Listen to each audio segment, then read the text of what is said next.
Beautiful people of this beautiful planet. We are back yet again. League Unlock. Eric and Mark here with you guys. The LEC Preseason Power Rankings. It's time to get to the nitty gritty. It's the teams everybody's been waiting for this whole time. Much like North America, you probably knew who the top two were going to be. It wasn't much of a secret. Right, and even if you were the most diehard fans of other organizations, you'd be hard pressed, and quite delusional to put yourself in the top two.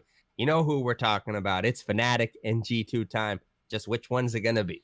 Well, we'll get it right over with right away. Fnatic comes in at number 2, and a lot of people, anytime you're losing Reckless, you're going to say you lost the offseason, right? You bring in Nisqy, and people, because of how things ended with Cloud9, they weren't that high up on him, but people were singing his praises for most of 2020. So with these two changes, you still feel like you've got self-made Hylissang, Bwipo, that core is intact. Upset, now we're talking about this is the biggest opportunity that he's had in his career, because not only is he playing with the best support he probably ever has in Hylissang, it's the best team overall that we've ever seen him on. It is without a doubt the best opportunity for someone like Upset. It is the best opportunity for someone like Nisqy right now to fully maximize. It's really exciting when you talk about the type of moves that Fnatic has made. And again, moves out of desperation, right? Moves to make something out of this team, to keep this roster that you had competitive against a top level team in G2. That's no easy task. And what they did was something well, no one's done it in EU. Right. And we're yet to see if it actually really does pay off and is able to keep pace with the monster that is G2. When you're talking about Fnatic, when you're talking about the additions that they made, what they bring to the table, start off with Nisqy right away. Nisqy, easy for me, is at least an upgrade, a minor upgrade over someone like Nemesis, what he brings to the table. I think you said it. A lot of people may be down on this type of move, given what, partly the history of Nisqy in the European region, not performing to a top level for a mid laner. And then as well, the way things ended with Cloud9. But that's forgetting, as you said, that mid-season, beginning of the year, you talk about a mid laner that loves to play with an aggressive jungler. You're talking about Nisqy, my man. And that is something that Selfmade and the rest of Fnatic should feel very comfortable adding to this lineup. And then you get talking about, obviously, the big addition, the big replacement in someone like Upset. And obviously, he's not Reckless. That's an immediate one that I think anybody should recognize. That's the thing, guys. It doesn't matter who they got. He's not replacing Reckless. They're not getting Jackie Love or Ruler or somebody coming over to replace him. So this is about as good a replacement as you could have gotten. But the best thing as well is there's still potential. There's still room for growth for someone like Upset. And then, again, as you said it, playing alongside the best support, the most out there mind of a support that he has had. You've got to get in the mind of Hylissang to really take advantage of it. And I know, as much as we like to meme about it, and everyone else does too, coming some of the Hilly ints, we're talking about a meta that evolved into being something very aggressive at this past Worlds. And we saw Reckless adapt to Hylissang's play style, and it worked out even better for the bot lane. So I'm talking about Upset being able to provide some of that flexibility and, that type of growth for both of them in that bottom side is something to look at for Fnatic.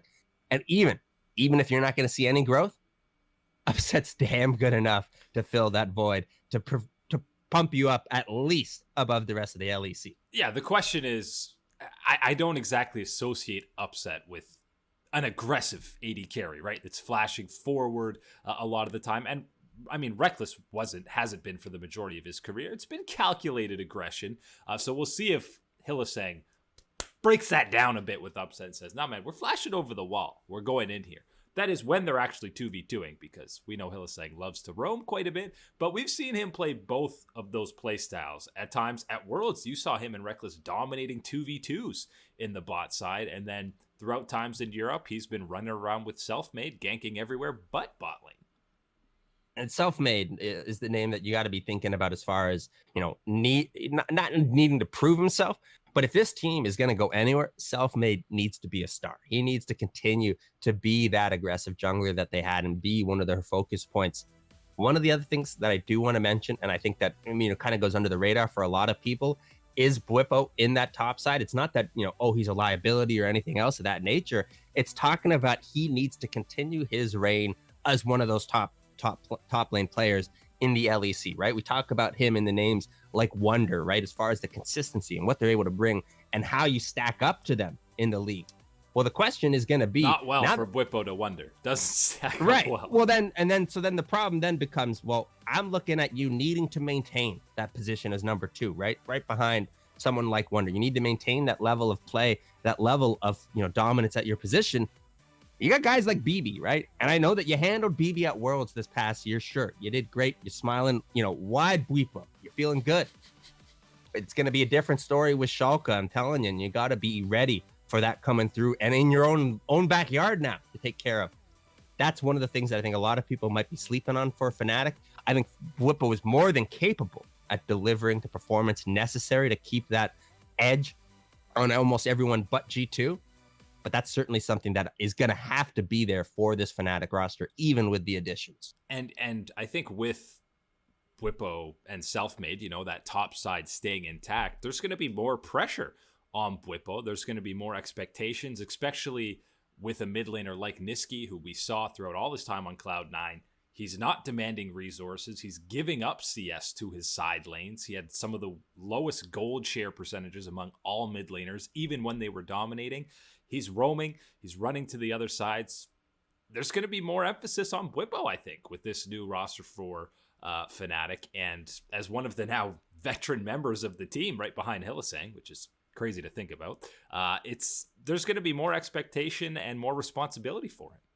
And when you're talking about the face, the new face of the franchise, well, obviously the star player that you kind of build around and focus around is going to be Selfmade for Fnatic, because it can't be Upset just yet, right? You need to. It's got to play a game first, maybe. Right. So that's the situation. So really, outside of Selfmade, it's right up next has got to be Bwipo. I think you can have some type of discussion about Hylissang Bwipo in that spot, but I really think it is Bwipo, and I think you're right in talking about this is going to be a year where there's going to be extra attention, more pressure put onto someone like Bwipo.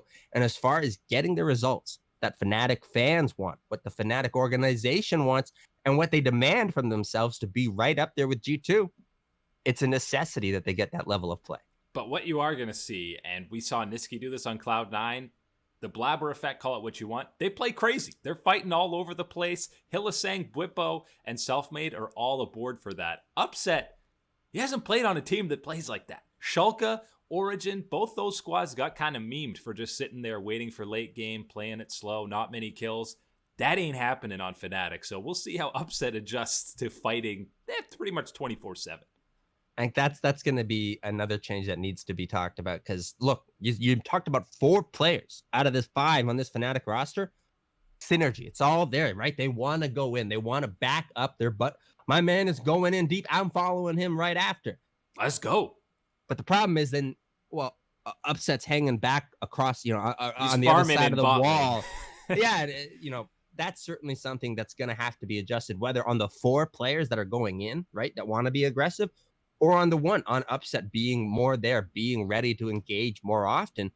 That's something that's going to have to be established and worked on throughout the year, because I can tell you what, I can promise you, that's not something, especially making the changes that you've had to make for Fnatic, that comes right away, right out of the gates. Hey, if you want one player that's not going to be the one playing absolutely insane jumping forward, it's your AD carry. So that's probably not going to be too big of a concern for Fnatic. It'll just be happy for Upset to maybe be actually fighting more on these professional games. But for now, Fnatic is still number 2. Second fiddle, if you want to call it, on the power rankings.